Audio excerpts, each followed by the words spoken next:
is all three aspects that you need to study for 50 marks.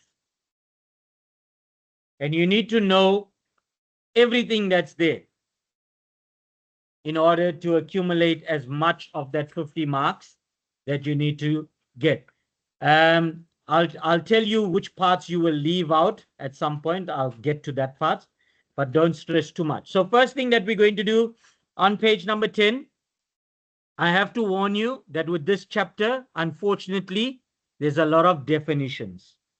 Now, for some, it's fortunate because you like rote learning. For others, it's not. Okay. And unfortunately for you, usually in these topics, they ask a maximum of 2 per topic. Okay. That generally get asked. So first one is the simplest one, which probably gets the least amount of testing, is what is an organic molecule, which is simply a compound that contains carbon atoms. So any organic molecule that we are going to deal with, you will notice carbon is the main part of that structure. Right. Then you get to page number 11. And there's 2 very important definitions. If you listen to what I've already said, organic molecule, probably the least tested definition.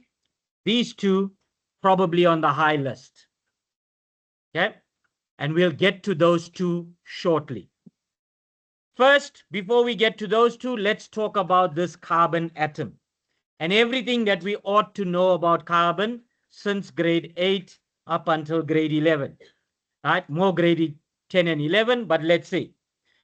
The symbol for carbon is a capital C. The atomic number for carbon is 6. Atomic mass number for carbon, 12. Please note that if it's written differently, that means with the 6 on the top and the 12 at the bottom, it's easy. The bigger number is always the mass number. Right? Some periodic tables write it the other way around. You've also learned that when it comes to carbon, this was your grade 10 work.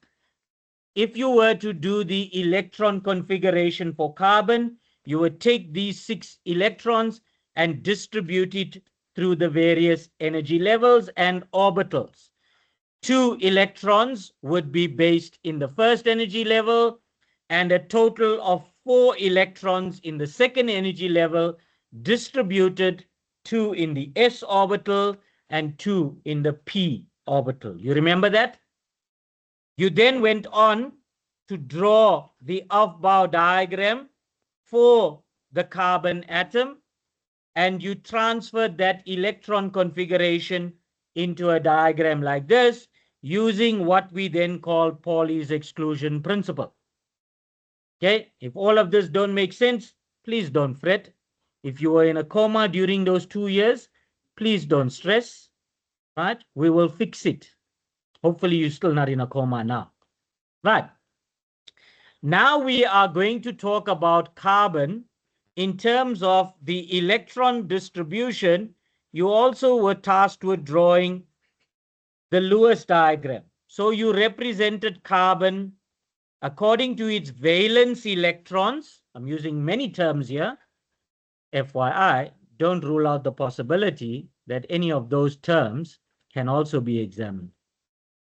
Okay. Now, if I represent the valence electrons here, that would be the Lewis structure that we would have drawn. However, when we talk about carbon in organic molecules, we talk about carbon being in an excited stage. So carbon being in an excited stage means that the electrons in the higher energy levels become excited. And when they become excited, like you get all excited over Valentine's, your heart flutters, your blood pressure rises, the blood, instead of going to the head, goes only to the face and nowhere else, we hope. Right. So at some point after Valentine's, all of the blood now doesn't know what to do, and it finds arteries to travel through. Right? Still not going to the head where it's supposed to. Okay. Now, when carbon becomes excited, one of the electrons in that s orbital jumps ship to a p orbital. And when it does that, it's going to allow for us to remove that electron and create where we want to start now.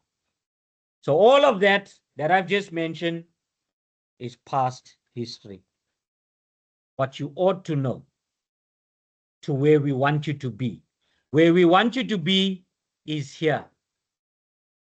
And the understanding is that there are 4 possible bonds that this carbon atom can facilitate. If you learn that rule and that rule only, you will have no problem when it comes to drawing structures. Okay? Now, what you've seen in grade 10 and what you've seen definitely in grade 11, we had to give you a structure like this when we asked you to calculate the bond energy. Correct? Right? Because you didn't know how to draw it and why it was drawn in that manner, we had to give you the structure and we told you it's an organic molecule. We didn't tell you anything beyond that. Right? We didn't tell you what type of organic molecule. We didn't tell you what was its name. We didn't tell you what was its structure. And all of that is what you are going to learn now, this year. So all you did last year was you said there was a carbon, double bond carbon, together with 4 carbon hydrogen bonds. You then use your bond energy table and you said, take this energy, multiply by the number of bonds, add it. If it was on the reactant side, it was energy absorbed. If it was on the product side, it was energy released, i.e. you then did a calculation. Enthalpy was energy of the products or released minus energy of the reactants or absorbed. And that then gave you a delta H value of either greater than 0, therefore endothermic reaction, less than 0, therefore exothermic reaction. Okay? Trust me, we will come back to all of that way, way later. Okay? But that's just in a nutshell what you've done. Now we are saying to you, we have different functional groups. And the first functional group, so this is where you're going to keep page 15 also open, right? If you want to keep it open together with where you are, just take your page without bending it and do that. There we go. It's done. So now when I want page 15, I just do that. So the first family of compounds that we talk about is what we call the hydrocarbons. And the hydrocarbons are made up of only carbon and hydrogen. Okay, nothing else.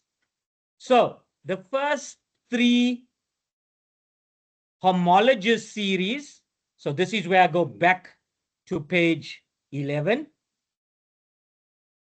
And we talk about those 2 definitions. Functional group is a compound or of an atom or group of atoms that determines the physical and chemical properties of organic compounds. So for example, all hydrocarbons that we are going to talk about now all contain carbon and hydrogen. But there are subtle differences between them. Okay?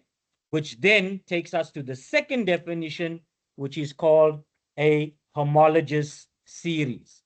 The homologous series of organic compounds are with the same functional group, i.e. the hydrocarbons in this case, and is described by the same general formula. Each member in the series differs from the next by a CH2 group. Again, that's part we don't even bother about. But when we talk about general formulae, we're talking about something like this. These are the general formulas for the first 3 groups. Alkanes have a general formula CnH2n plus 2. I will explain just now what that means. Alkenes has the general formula CnH2n. Hi, table for 1. Smoking or non-smoking? No, they might. You're doing a driver's? Can you see over the dash? Did it still ask for a license for a wagon too? Ah, lekker. Did you get it? Well done. Congratulations.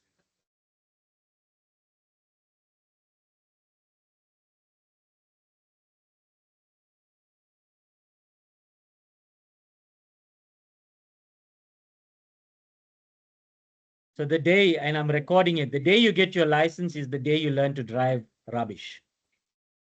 Up until that point, you observe all the rules because someone's assessing you. Right, let's move on. Alkynes have the general formula CnH2n minus 2. So I said to you, these three substances all belong to the same hydrocarbon family. But there is a difference between them. All alkanes contain single bonds between the carbon atoms. So we're not looking at anything else. We are looking at between the carbon atoms. All alkenes contain at least one double bond between the carbon atoms. So if you look at this structure here that we gave you last year, this is an alkene because we can see a double bond between the carbon atoms. Can you see that? Right. I must also tell you now, and full disclosure, I don't follow the pattern of this textbook. This is from here. Okay? Because the textbook will do this part, then later the bottom part, much later the third part. I'm doing all related to these molecules now. Okay? Okay, so moving on. Alkynes must contain at least one triple bond. So if you look at these two here, I said at least one. That means there could be more. Okay, and we'll get to those molecules later. Another thing to note is all alkanes, when we name them, right? And I've said this many, many times over and over again. Science people, not the smartest in terms of creativity, right? All alkanes end in A-N-E. So we just take the N part. All alkenes end in E-N-E. And all alkynes end in Y-N-E when we name them. But when we name them, we also have to include what we call a prefix. And the prefix talks about the number of carbon atoms. Where I can tell you about the page numbers, I'll tell you the page numbers. This is on page number 12, right? So the prefix goes something like this. Now, I've given you 1 to 10. I'll tell you why I've given you to 10 just now. All your prefixes go as follows. For 1 carbon, your prefix is meth. For 2 carbons, your prefix is eth. For 3 carbons, your prefix is prop. 4 carbons, your prefix is but. 5 carbons, pent. 6 carbons, hex. 7 carbons, hept. 8 carbons, oct. Now, for exam purposes, you must know from 1 to 8. I'm putting 9 and 10, which is non and dec, only because of what I'm about to do next. I'm going to give you an acronym to try to remember the sequence. Okay? So, you'll see there that I've ringed the first letters. So, using the first letters in my prefix, the root name, it will go as follows. Monkeys eat peanut butter.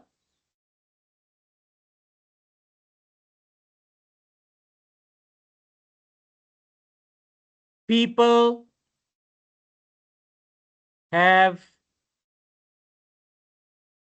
hunters, and this is where the rest of it comes in, on nice days. So it's just to complete the acronym and nothing else. Right? I'll repeat that. Monkeys eat peanut butter. People have hunters on nice days. So 9 and 10 are excluded for exam purposes. We're only including it for the acronym. Please don't ever write monkeys eating peanut butter in your answers. This is for you to try to get to terms on how you're going to remember the prefix. So if I were to name an alkane, right? An alkane with one carbon, if I use the two rules now, prefix and end. Prefix one carbon is meth. It must end in ane. Methane, ethane, propane, propane as in propane gas, butane, found in some of your cigarette lighters. All right, Michael? Just checking, just checking, just checking. Pentane, hexane, heptane, octane as in the fuel put in motor vehicles. That's why it's called 95 octane. But what do you and your parents and myself say? Unleaded, Baba. 93, 91, 92. And everyone understands. We go with what the world understands, right? But if you're in this field, you got to talk proper. Now, things are going to change. It's not as simple as I've just mentioned. But that's the crux of it. If I take the prefix and add the end, I get my alkanes. Likewise, if I take my prefixes to name my alkenes, I cannot have methane. Why won't I have methane?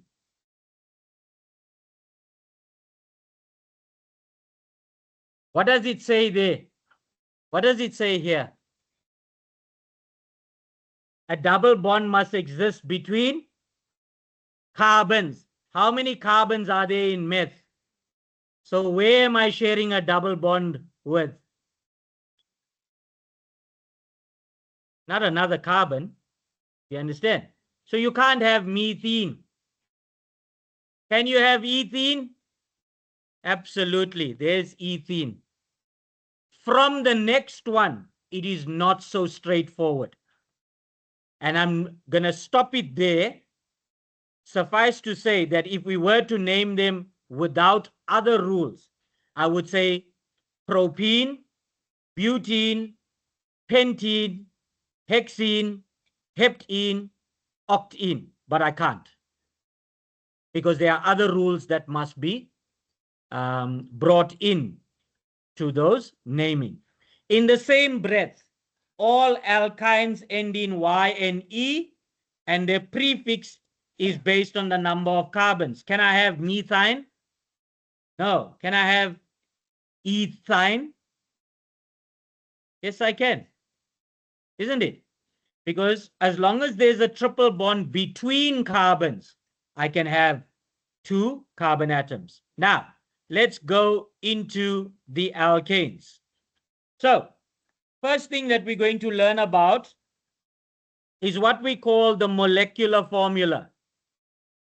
So if I'm given the molecular formula C2H6, I can already work out to what family this compound belongs to. Now remember I said there's the general formula, CnH2n plus 2. So what does this mean? If C is 2, then N becomes 2. So if I replace that N with the same number 2, then 2 times 2 plus 2 will give me 6. So C2H6 means it belongs to that family that has that general formula, i.e. the alkanes.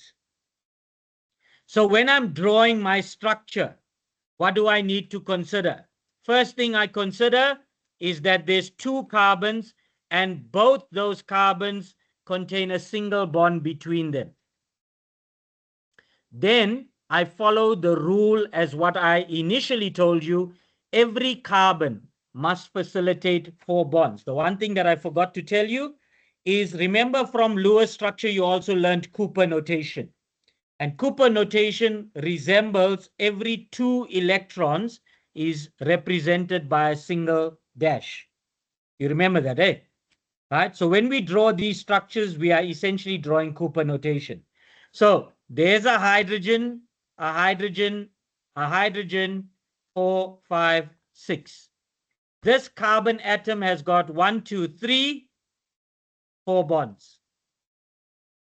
This carbon atom has got 1, 2, 3, 4 bonds. So the number one rule, every carbon atom must facilitate 4 bonds, meaning around the carbon atom there must be 4 bonds.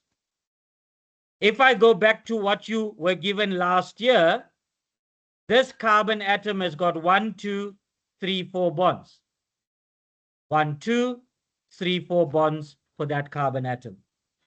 So it was already there. We didn't tell you anything about it. Now you know.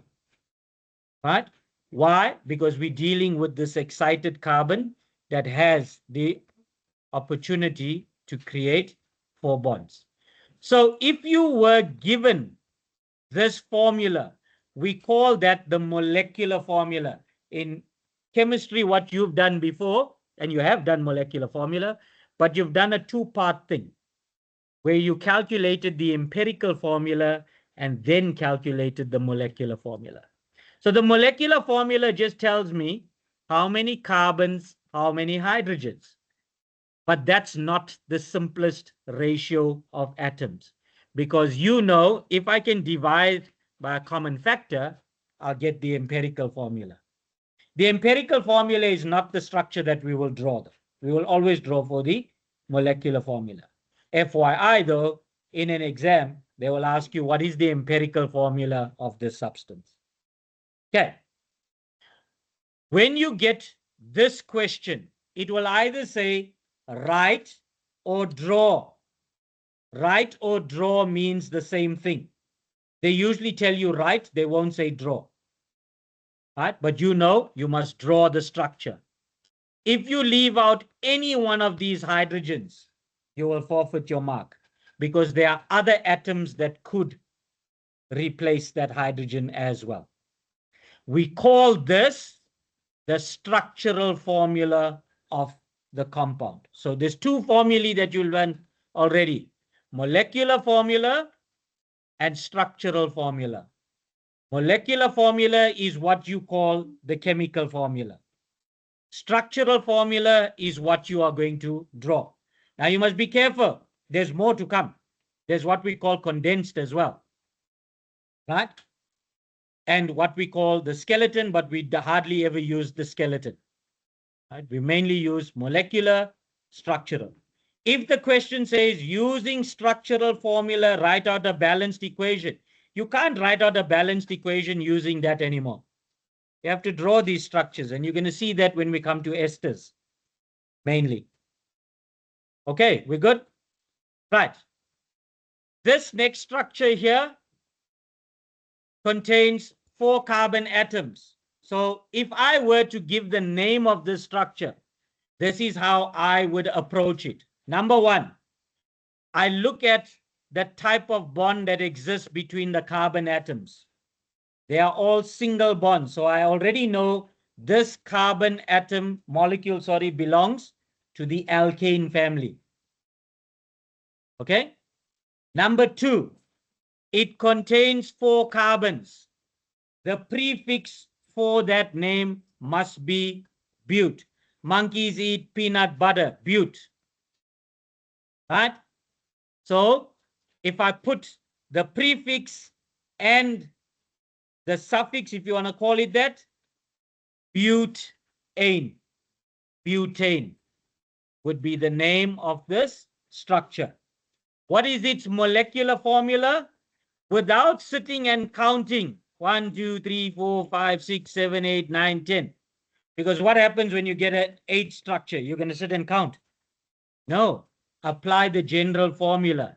C4H2N plus 2. Because this has single bonds between the carbon atoms, you're going to have the most number of hydrogens around it. Think about it, right? If I were to draw, I think I drew one here. Here's my ethene structure. If I were to draw ethene, eth is 2 carbons. Ene, there's a double bond between those carbons. Ethene conforms to the general formula CnH2n. Cn is C2.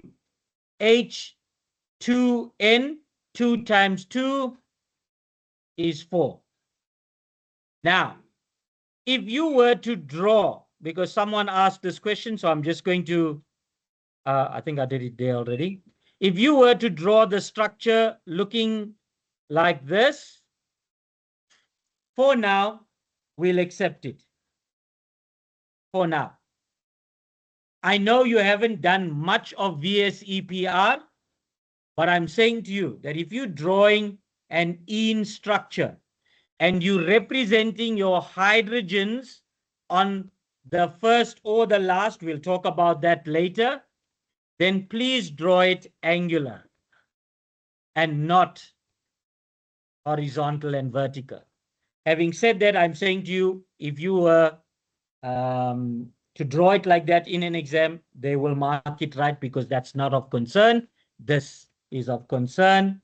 That's of secondary concern. Are we clear? Right. If I were to draw ethine, firstly, eth tells me that there is 2 carbons. Ine tells me that it is a triple bonded carbon molecule. The general formula for an alkyne is CnH2n minus 2. Minus 2 tells me it's going to have the least number of hydrogens. If plus 2 tells me it has the most, then minus 2 tells me it has the least. If I were to draw that structure, then there we go. C2 ine means a triple bond between the carbon atoms with 2 hydrogens on either. I can't put both the hydrogens there. Why? Why can't I move this hydrogen to this carbon? Because this carbon then would have 5 bonds, which goes against the rules. Last 2 things. Page 15, definition 2 and 3. All single bonded molecules, namely your alkanes, are called saturated hydrocarbons. That means they do not contain multiple bonds. All unsaturated hydrocarbons will contain multiple bonds, i.e., molecules that contain double or triple bonds, namely alkenes and alkynes, are classified as unsaturated hydrocarbons.